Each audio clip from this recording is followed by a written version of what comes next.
He wouldn't make those choices. He wouldn't make the same mistake twice. The book's pages began to flip backwards, towards the beginning. And he realized that his adventure was just beginning. The clouds parted over the Isles of Boreas. It was time to choose. The rebellion was in trouble. Ravens were scouting for the secret rebel base. They needed a game changer. Pieces of the Sky Ripper had surfaced. Reynardo knew that using it could go catastrophically wrong, but he was sure he could figure out how to use it safely. Also, a temple had risen out of empty desert. The Emperor had brought the Sky Ripper pieces up out of ancient burial by his obscene rituals. Could this be where the Iblis stone was hidden? Someone better get it before he does, thought Reynardo. On the other hand, his old friend Lapino needed rescuing. Lapino was no game changer, but could Reynardo really leave an old friend to the Ravens?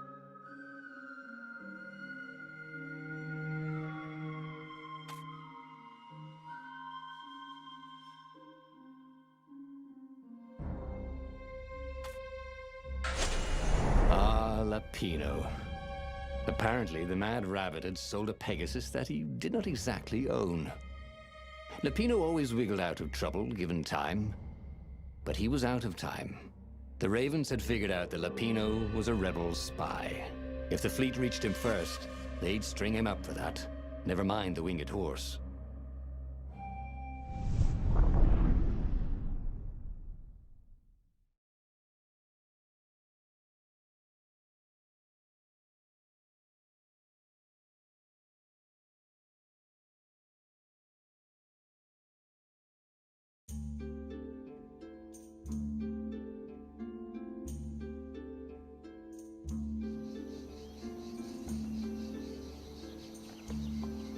Lapino had apparently managed to confuse the judge by arguing that he hadn't actually stolen a winged horse. He'd only sold it.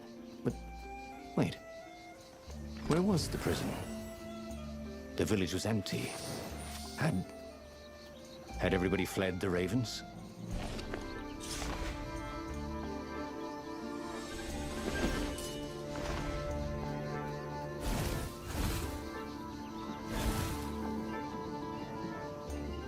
This is quite the view, he thought.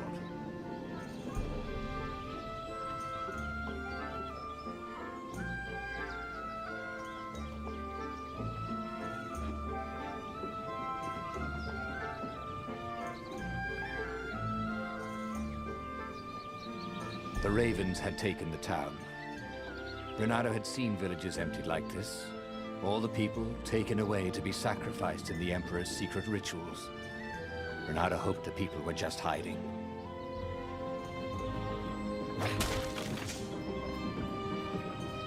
Reynardo looked around the empty village and reflected.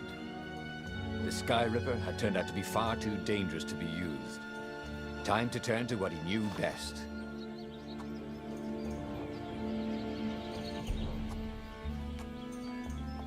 He'd missed his old skills. He welcomed them back like he was at a reunion.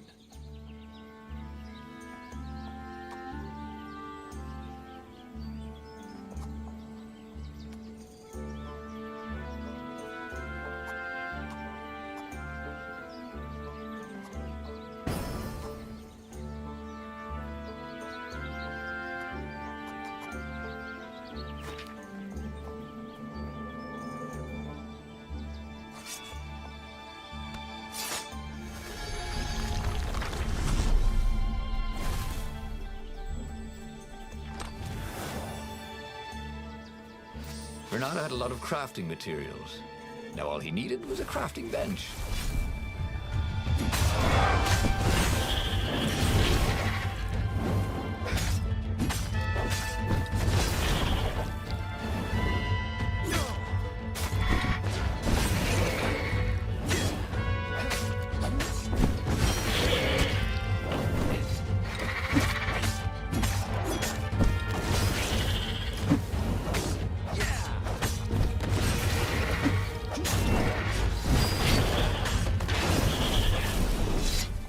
Ravens were landing everywhere. The advance guard. He'd better get moving. If they got to Lupino first, they'd eat him for breakfast. Or a snack. Ravens weren't picky. If they got hungry, they sometimes forgot to interrogate their prisoners. Even top spies like Lupino. Where had the mad rabbit got to? Of all the artisans he was creating employment for, truly, he was a job creator.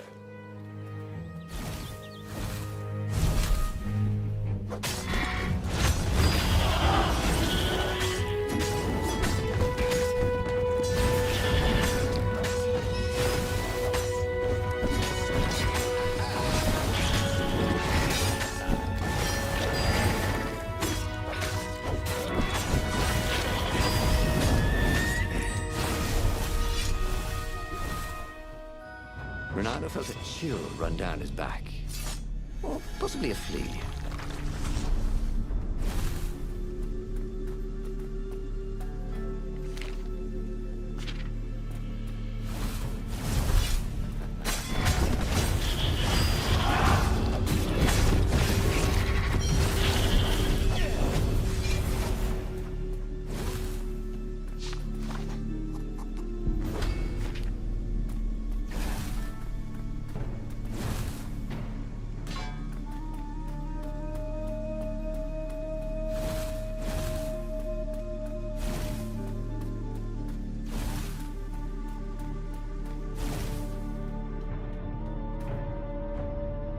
Dirty and bloody, Reynardo finally reached Lupino.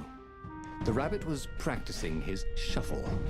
Reynardo recognized the cards. It was Lupino's favorite deck. Oh, I thought you were in danger. I am. The ravens are coming. Oh, the prison thing. Right, yeah, see, this guard owed me 53 ducats, so we made a deal. They're very reasonable people, actually, for weasels. Now, I got a brilliant plan to kidnap Zenobia. We capture Zenobia, we find out what she knows. And that's the whole war right there. Easy peasy, lemon squeezy. Capture the Emperor's greatest general, who also happened to be a deadly sorcerer and, oh, his only daughter. That would be worth it. On the other hand, he could still get to the core of the Sky Ripper, even if he couldn't get the whole thing. It must have great power.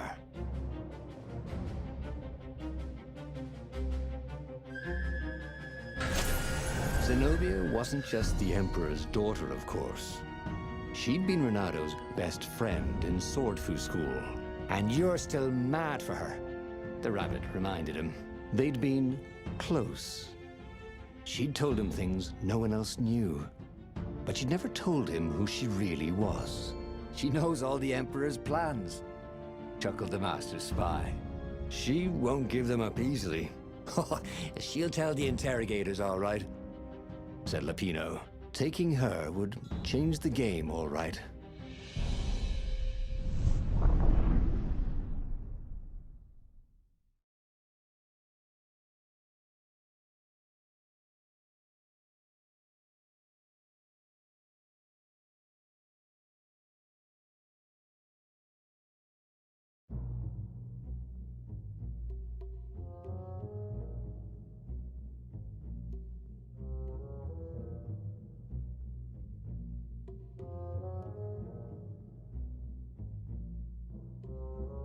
The city was already under Zenobia's control. I had to admire her efficiency.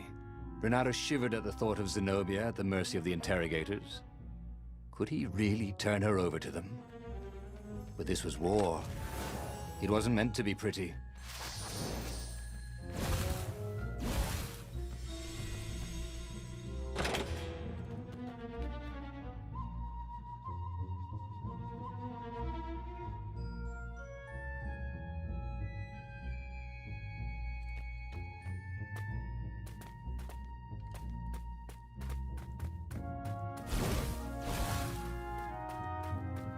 Ice walls only let you through if they knew you were cool.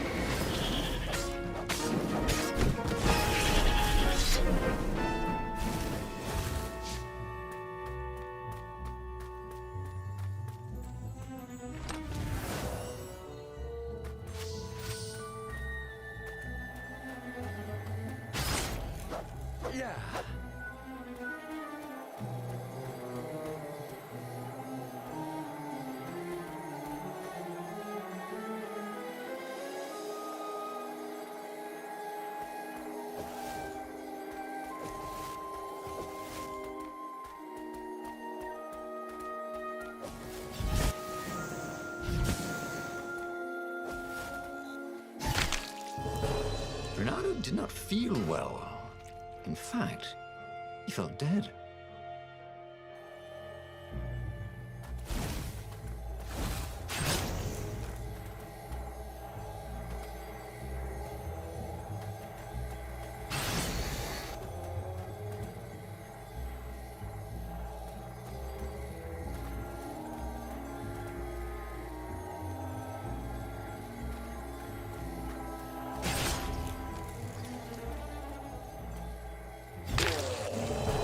For once, he didn't have anything clever to say.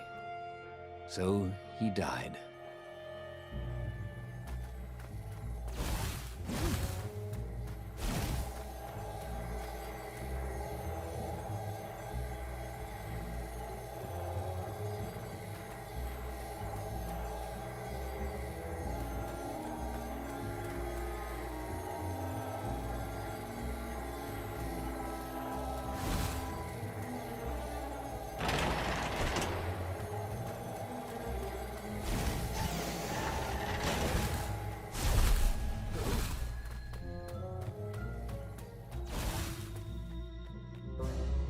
So, what's this plan of yours? Use me as bait, said Lupino. And he outlined a slightly complicated plan that involved geese, a net, setting the Farfarer a little bit on fire, Lupino dressing as an old blind toad, and Reynardo hiding inside a monstrous watermelon. What could possibly go wrong? Thought Reynardo.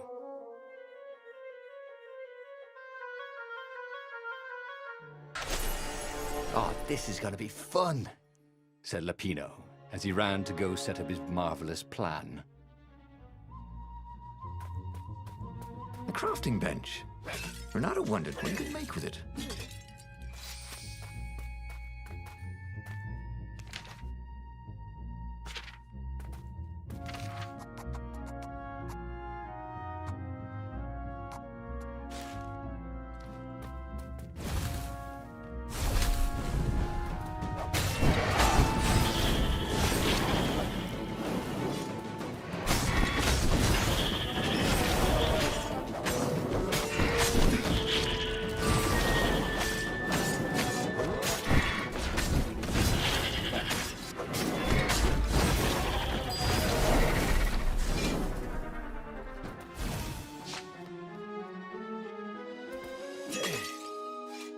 Reynardo felt dubious about the whole plan.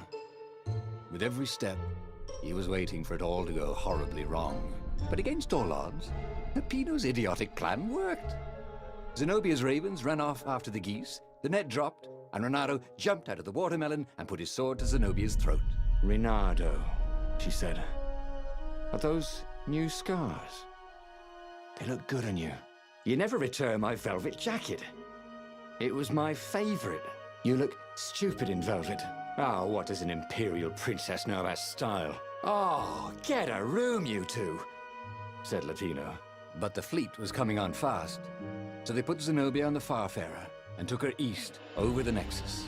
She'd vanished from Swordfu School, from his life, without even saying goodbye, without ever telling him she was the Emperor's adopted daughter. Ah, Lupino was right, Reynardo thought reluctantly. She knows things. She recognized his look. You're taking me to the interrogators, aren't you? She said, wide-eyed. And then she jumped, with horror. Reynardo saw Zenobia plummeting. Then he saw the Nexus below them.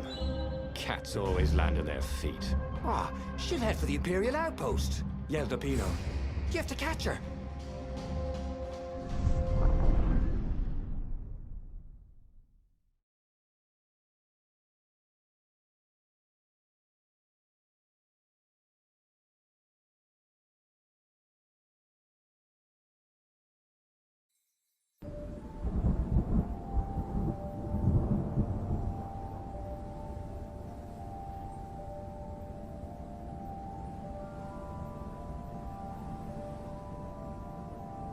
Cats can run faster, but foxes can run longer.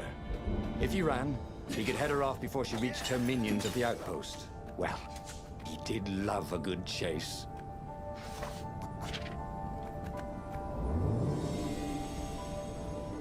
There was an engraving. Maximum capacity, 130 people.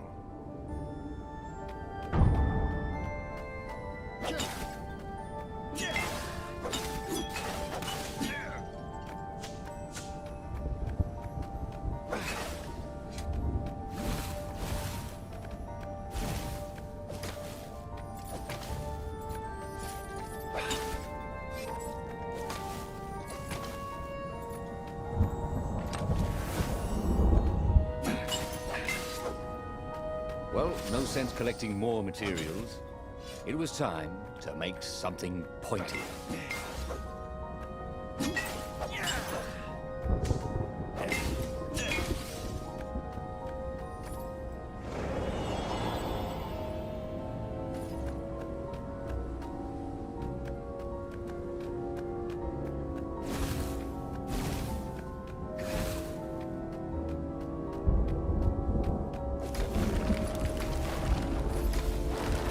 Once you try it, you're hooked.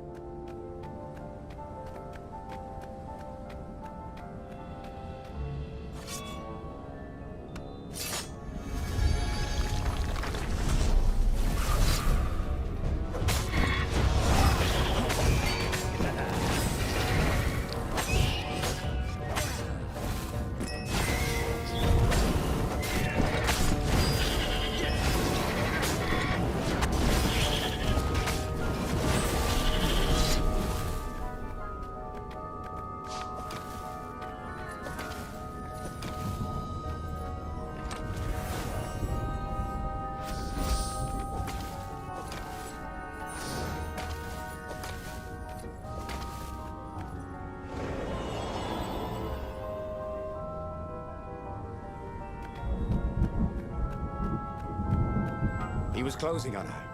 He could smell her fear. He tried not to think about the interrogators at the secret base. What did they do to her? Maybe it didn't have to end that way. Maybe he could talk to her. But, after all, there were worse things the Imperials had done to friends of his.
Reynardo reached the outpost. The Imperials there were no match for him. Soon after, Zenobia limped up the path. When she realized he was already in front of her, she didn't even try to run. "Oh, you left without saying goodbye." Again, he said, "Please, I'm enjoying this a little too much," she said, shaken. "Oh, spare us the chit-chat, would you?" said Lapino as he shackled her hands so she couldn't throw spells. She knows all his plans. All the way back to the Farfarer, Lapino nagged Reynardo about how the interrogators would pry all the intel out of Zenobia. How that would turn the tides in the imminent battle. All they had to do was take her to the rebels' secret base. Reynardo didn't like to think about what the interrogators would do to her. Couldn't he just talk to her?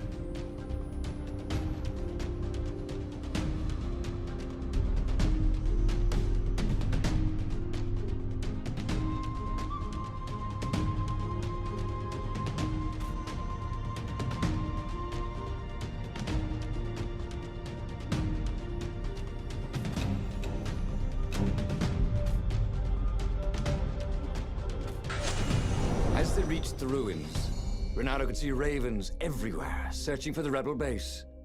They'd have to hide the Farfarer or go on foot. "What if we get separated?" asked Lapino, for once thinking ahead. "I'll show you a map to the base." Reynardo told Lapino, Reynardo, don't do this, said Zenobia. We were friends once. We... Shut it, witch, or I'll shackle your mouth too, said Lupino. And then, a few moments later, they touched down.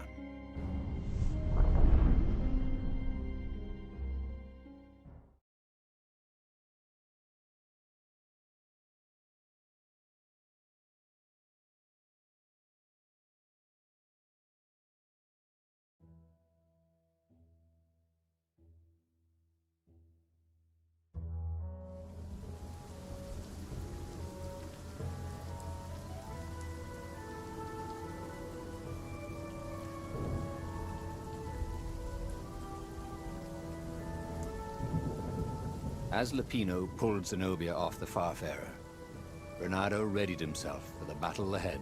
I'm sorry I nicked your jacket, she said. It's just... Oh God. It's stupid, but... It smelled like you. What? He said, confused. Then... Why didn't you ride? Why didn't you first speak? Oh, save the romantic nostalgia. Let's go! Shrieked Lupino. So Reynardo launched himself down the path to the secret base.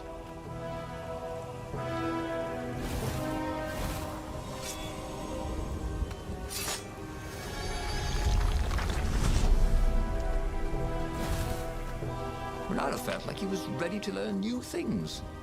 Thank goodness he didn't have to go to school for that.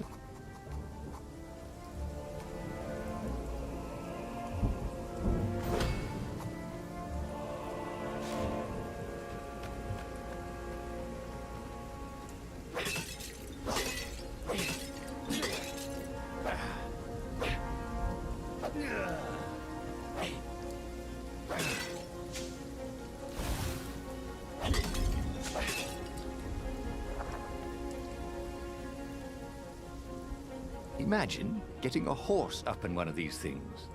He would be cursing a blue streak.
They caught their breath.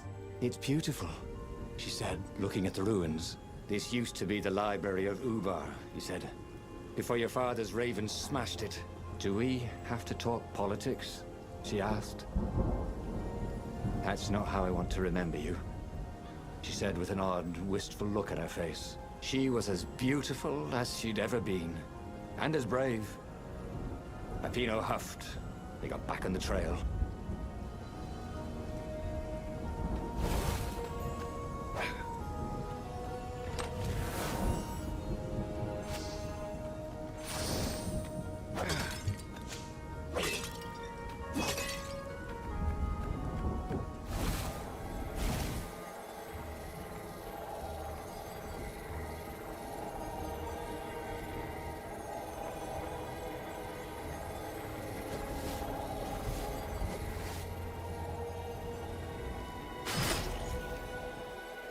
You blinked.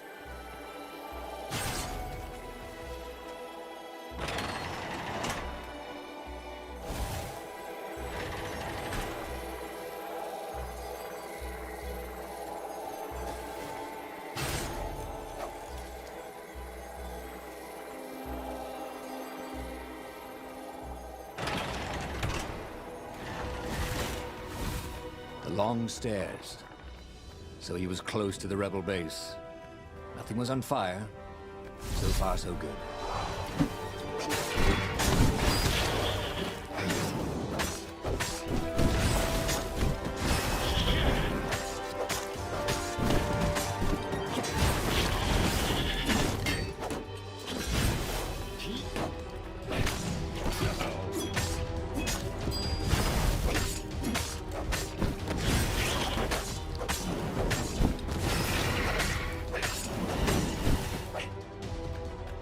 Can I borrow that?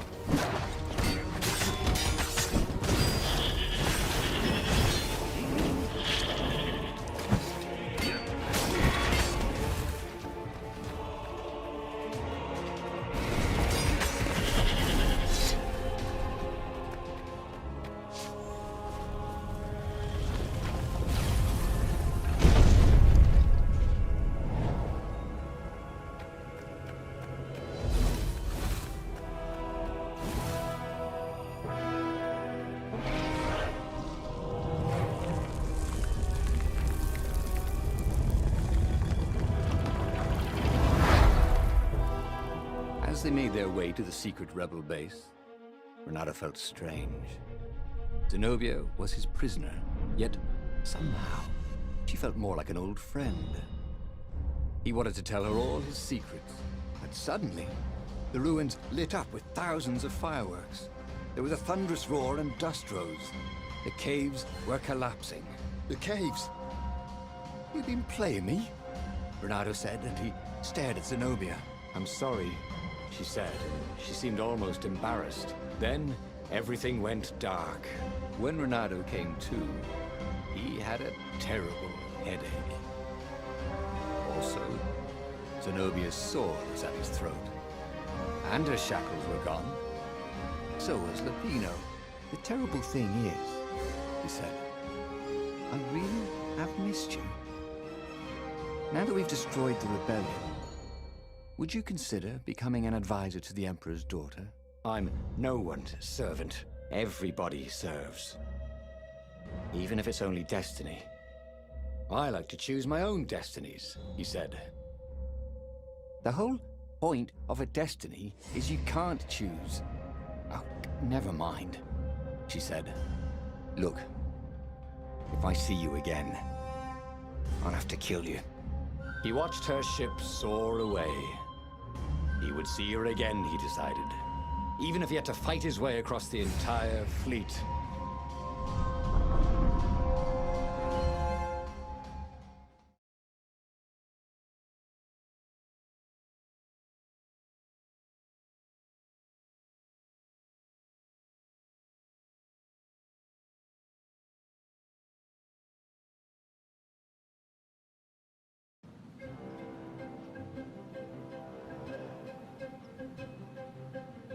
The Imperial fleet was cleaning up the few rebel remnants. For only a moment, he thought about running. But heroes don't run, even when the world is against them. Even when their cause is hopeless, and their efforts futile, and pointless, and useless, and death painful and guaranteed. He's decided to stop thinking for a while.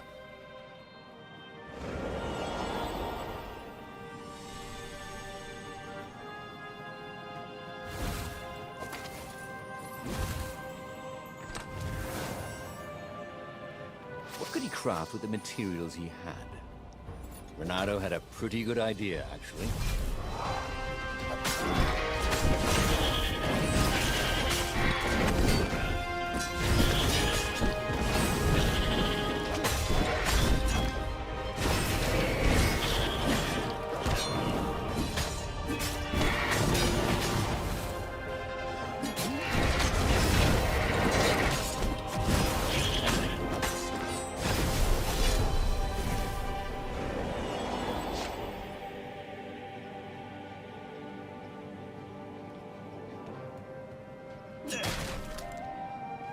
Reynardo hoped his mother wasn't watching.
really didn't have much in the way of safety features, did it?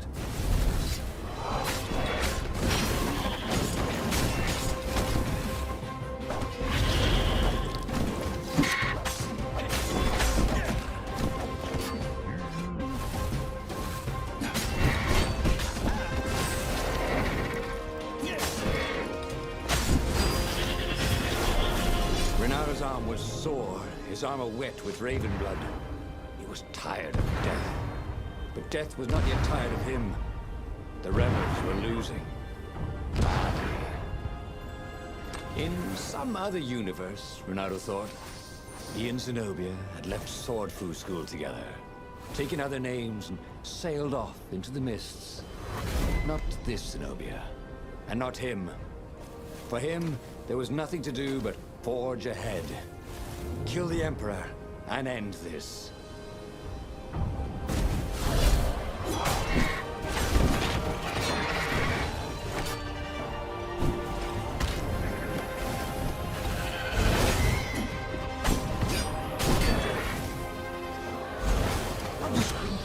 Is that your shield?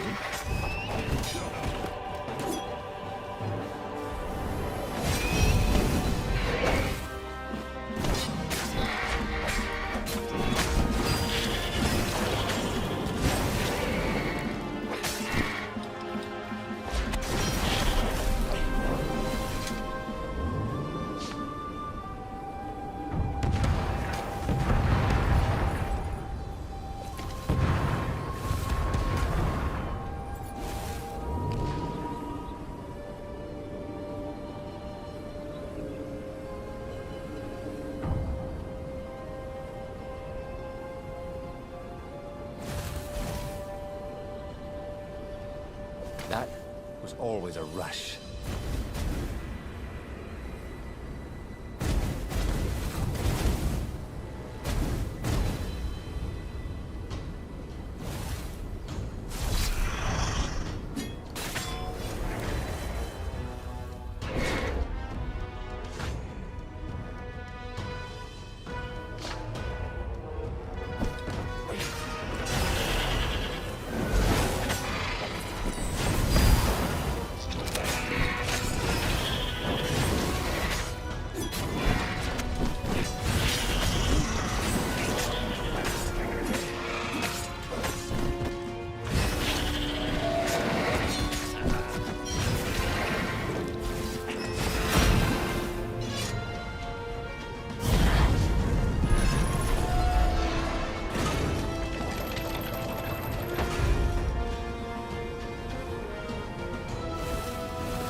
At last, he reached the Emperor's ship. Zenobia was there. Why'd you have to come back? She said, guess I'm just serving my destiny. He shrugged. You don't even know what that word means. She said, do you ever wonder if things have been different all the time? She said, and drew her sword. In the end, Reynardo lay bleeding out on the deck. Zenobia sat by his side, upset.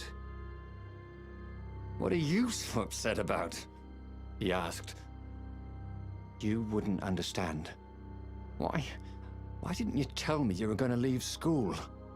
I was afraid you'd convince me not to. I guess I'll have to buy you a drink in the halls of the Valiant then, he told her, and then he was gone. Reynardo stared at the book. He was still alive. Again.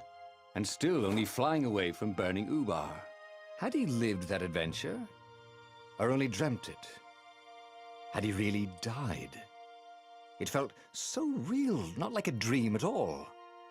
And he'd lost again. Oh, he hated that. But he had made different choices. And he'd lost in a different way. It was the book, wasn't it? Oracles showed you your destiny. But this was showing him different ways he could die miserably. Thanks a bunch, book, he thought. But these were destinies that he did not